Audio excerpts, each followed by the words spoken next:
Hello, जय हिंद। देखिए, मैं आप लोग को मॉडल सेट 2 को मैंने पढ़ाया था। आप लोग को उसमें से त्रिकोणमिति का इम्पोर्टेंट क्वेश्चन मैंने बताया हूँ, जो आप लोग को आज वीडियो अपलोड कर दिया हूँ। और आज आप लोग को उसी प्रकार से, जिस प्रकार से त्रिकोणमिति क्वेश्चन को सॉल्यूशन किया हूँ, ठीक उसी तरह से क्षेत्रमिति में भी आप लोग को मैं बताऊंगा कि एग्जाम में कितना क्वेश्चन पूछता है। तो कम से कम क्षेत्रमिति का सवाल होगा तो 10 होगा, ज़्यादा तो बहुत हो सकता है, लेकिन कम से कम आएगा तो 10 क्वेश्चन आएगा। तो किस प्रकार के क्वेश्चन आएगा 10 क्वेश्चन, वो बेहतर ढंग से आप देखेंगे कि वो 10 क्वेश्चन कैसे आता है। तो मॉडल सेट 2 का ही अभी बहुत क्वेश्चन बाकी है, तो वही मॉडल सेट 2 में से ओनली फॉर क्षेत्रमिति में 10 क्वेश्चन निकाल रखकर आपको बता रहा हूँ, जो बिहार बोर्ड ऑफिशियल से निकाला गया है, जो 2022 के लिए सब VBI क्वेश्चन है। तो आप ये सब समझते हैं। अभी आप मतलब मेरा वीडियो यदि आप देख रहे होंगे तो छोड़ कर ना जाए, क्योंकि आपका इसी तरह से बहुत ऐसा इंपॉर्टेंट क्वेश्चन मैं लेकर आऊँगा जो आपको नेसेसरी है देखना। तो चलिए, मैं बहुत ज़्यादा समय को लॉस नहीं करता हूँ, क्योंकि समय बहुत ज़्यादा खींच ले रहा है। तो आप लोग का 10 कौन सा ऐसा क्षेत्रमिति है सवाल जो बिहार बोर्ड ऑफिशियल में शामिल किया है और इसको उसी के जैसा बताई जा रही है कि आपको 2022 में पूछा जाएगा। तो आइए मैं आपको बताता हूँ। देखिए, पहला क्वेश्चन है कि यदि R1 तथा R2 त्रिज्या वाले दो वृत्त के क्षेत्रफलों का योग R त्रिज्या वृत्त के क्षेत्रफल के बराबर है। एक बड़ा R है जो वृत्त के क्षेत्रफल के बराबर होता है। बड़ा का मतलब होता है पाई R²। ये जो क्षेत्रफल है दो वृत्त के क्षेत्रफलों, दो त्रिज्या वाले वृत्त के क्षेत्रफलों के बराबर है। तो एगो है पाई R1 के स्क्वायर और दूसरा है पाई R2 का स्क्वायर। तो इसमें से हम देख रहे हैं कि पाई रहेगा R1 स्क्वायर, पाई कॉमन कर लेंगे R1 के स्क्वायर प्लस R2 के स्क्वायर। पाई से पाई कट जाएगा, R स्क्वायर पर क्या होगा R1 के स्क्वायर प्लस R2 के स्क्वायर। यही संबंध हुआ। तो आपका ये ऑप्शन में दिखाई दे रहा होगा कौन सा है, तो ऑप्शन सी सही है। ठीक है ना। इस तरह से पहला क्षेत्रमिति का क्वेश्चन इस तरह से आता है। दूसरा क्वेश्चन देखिए क्या है। तो R त्रिज्या वाले गोले के संपूर्ण पृष्ठ का क्षेत्रफल क्या होगा। तो R त्रिज्या वाले गोले का संपूर्ण पृष्ठ क्षेत्रफल होता है 4 पाई R²। अगर अर्धगोला का पूछता संपूर्ण तो 3 पाई R²। समझे। तो हमारा गोला का संपूर्ण पूछा है, इसलिए 4 पाई² होगा। ऑप्शन में दिया है डी। नेक्स्ट है तीसरा क्वेश्चन।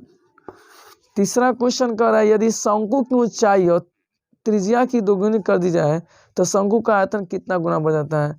तो शंकु के आयतन का बात हो रही है तो R²H होता है।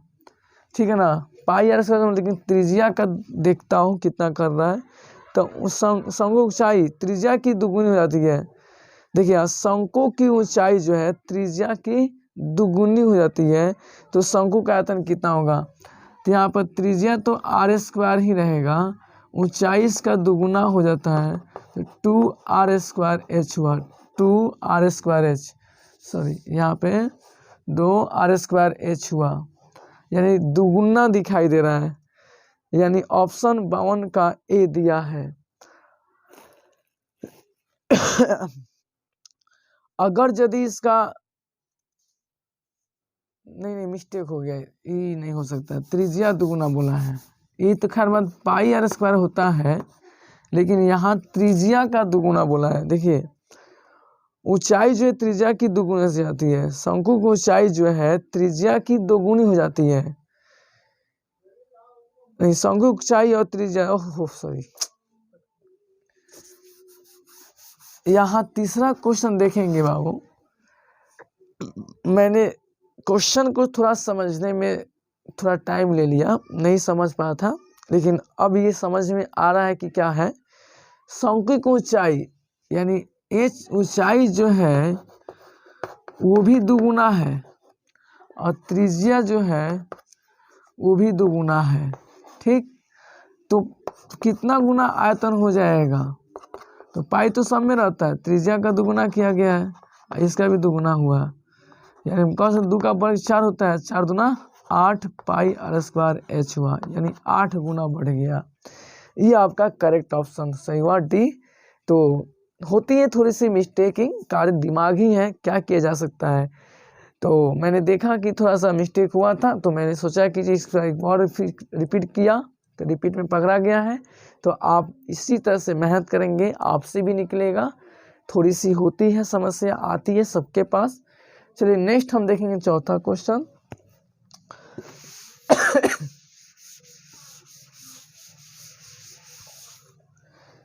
आपको इस तरह से 10 क्वेश्चन मिलेगा, अभी तो 4 ही क्वेश्चन हुआ है। देखिए 5वां क्वेश्चन क्षेत्रमिति का कौन सा सवाल है।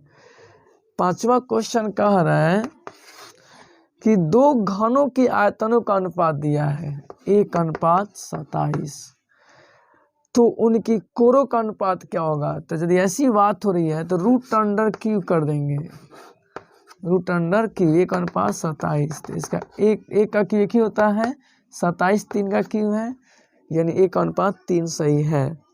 इस तरह से मैं देख रहा हूँ, तो इसका सी ऑप्शन सही है। नेक्स्ट 6ठा सवाल क्षेत्रमिति का। एक्स भुजा वाले समबाहु त्रिभुज का क्षेत्रफल क्या होता है। तो समबाहु त्रिभुज क्षेत्रफल 3√3/4 गुना भुजा का स्क्वायर होता है, ठीक।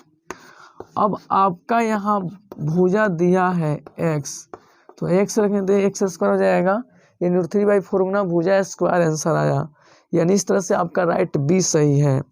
नेक्स्ट आपका क्षेत्रमिति का सवाल 7वां सवाल क्या दिया है, इसमें अब क्षेत्रमिति का सवाल इधर आ जाएगा।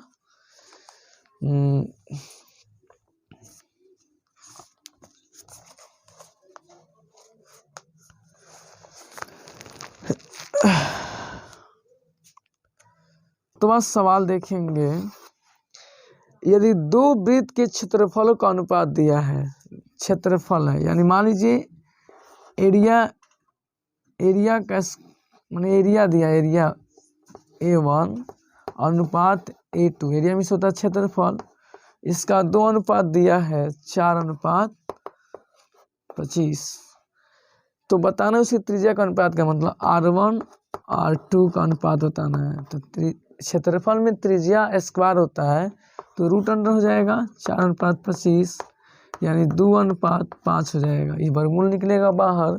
इस तरह से आपका ऑप्शन क्या हो जाएगा, डी ऑप्शन सही है। यहाँ बोल रहा है कि एक घड़ी के मिनट वाली सुई द्वारा 1 मिनट में कितना कोण बनेगा, तो हम कह सकते हैं 60 मिनट में 360 डिग्री कोण बनता है, तो 1 मिनट में कितना डिग्री कोण बनेगा, 360/60, यानी 36.5, यानी 1 मिनट में 6 डिग्री कोण बनेगा। तो 5 मिनट में 30 डिग्री कोण बनता है, यानी 1 मिनट की बोला है, तो 6 डिग्री, ऑप्शन डी सही है। नेक्स्ट है आप अगला देखेंगे 9वां सवाल, ये 8वां नंबर सवाल था। 9वां सवाल कह रहा है आधार की त्रिज्या r, ऊंचाई h वाले एक लंबवृत्तीय बेलन का आयतन क्या होगा। देखिए 9वां सवाल के लिए यहीं पर छोटा सा जगह है, आयतन पूछा है, तो πr² h हो जाता है, यही तो 9 का आंसर होगा, फॉर्मूला पर पूछा गया है। नेक्स्ट आपका एक और है 10वां क्वेश्चन जो देखेंगे, ठीक है।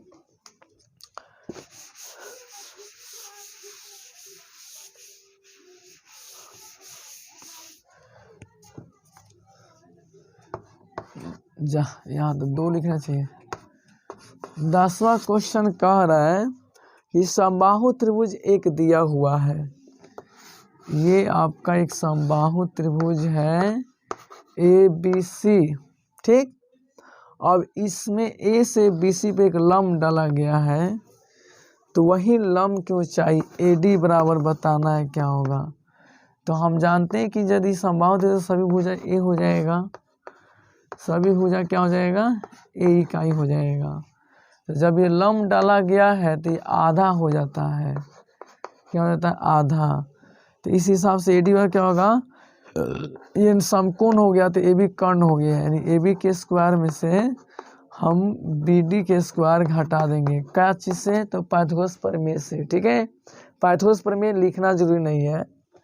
तो AB A स्क्वायर हो जाएगा और यहाँ पर 1/2 का स्क्वायर हो जाएगा। तो A स्क्वायर हो जाएगा, A का स्क्वायर 2 का बचा 4 होता है, 4A स्क्वायर बटा घटाव बना दिए A स्क्वायर, ये 4 होगा। तो क्या करेंगे, 3A स्क्वायर बटा 4 आएगा, रूट से बाहर क्या निकलेगा, 4 का 2 होता है, ये 3/2 A हो जाएगा, क्योंकि A स्क्वायर बाहर भी निकल जाएगा। यही AD की ऊंचाई हो गया। हाँ, अगर आप सूत्र भी याद के रहते हैं तो समबाहु त्रिभुज 3/2A होता है, ये भी याद पहले से करके रखे तो हो जाता है। चलिए एक देखिए, मैंने कम से कम कहा था 10 क्वेश्चन, ये 11वां क्वेश्चन में पढ़ने जा रहा हूँ। त्रिज्या R वाले अर्धवृत्त का वक्र विशेष क्षेत्र पे क्या होता है। देखिए R त्रिज्या अर्धगोले का वक्र विशेष क्षेत्र पर पूछा है, तो देखिए यहाँ चकमा खा जाएगा बच्चा। अर्धगोला का वक्र विशेष, यहाँ तो पार्श्व पीछे याद करते हैं, वक्र या पार्श्व दोनों एक ही होता है, इसलिए यहाँ आंसर क्या होगा, 2πr² होगा, क्योंकि अर्धगोला का बोला है, यानी ऑप्शन आपका C होगा।